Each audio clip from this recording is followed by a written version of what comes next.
Today we are making Kiffles, a delicious and delicate cookie. Start by mixing together cream cheese and butter that's softened. Next you're going to add egg yolks, a little bit of vanilla, and just a splash of heavy cream. Mix that until it is fully creamed together. This can take a little bit of arm work, so just keep at it until it's fully creamed. This is why the softened butter and cream cheese is really helpful.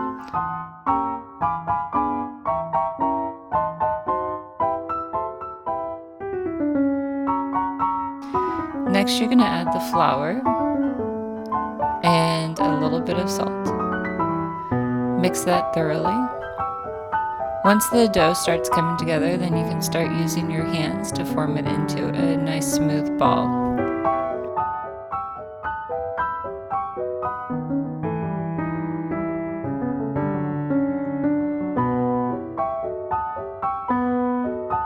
Now you're going to roll the dough out into little marble-sized balls. It is better for it to be smaller than bigger because you're going to roll it out flat into a thin sheet and then roll it into a croissant-shaped cookie. Once all the balls are rolled out, you can either freeze it for later or put it in the fridge for about 30 minutes. Here I have powdered sugar and my 2 fillings, a rolling pin and a board. If you have a marble rolling pin and board, that works awesome because it tends to keep colder. The most important thing is to keep the dough cold, so I usually only pull out a couple at a time, roll it out, shape the cookie, and then I put it back in the fridge. And I use lots of powdered sugar. That makes sure the dough does not stick too much. This is why it can be kind of a tedious cookie, but it's definitely worth it. Now you're going to add a thin layer of filling to each cookie. Here I used apricot preserves, but you can definitely use whatever flavor you want, and then you're going to roll it up into a croissant shape.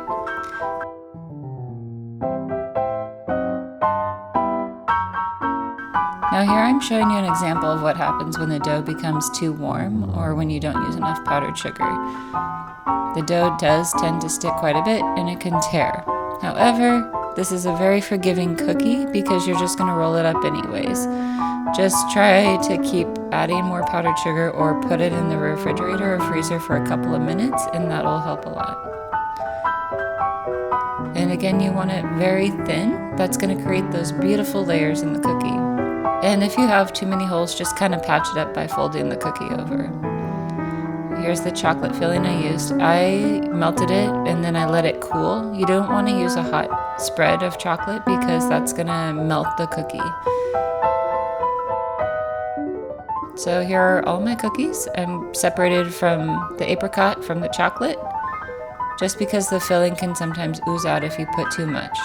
Less is more in this case. So you're going to cook the cookies until they are golden.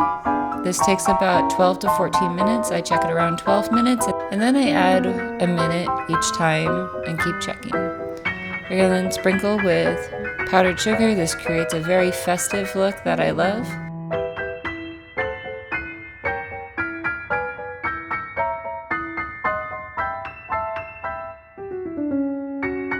And these cookies are best eaten cold, however you can also eat them warm. I hope you all enjoy. Thank you so much for watching. See you soon.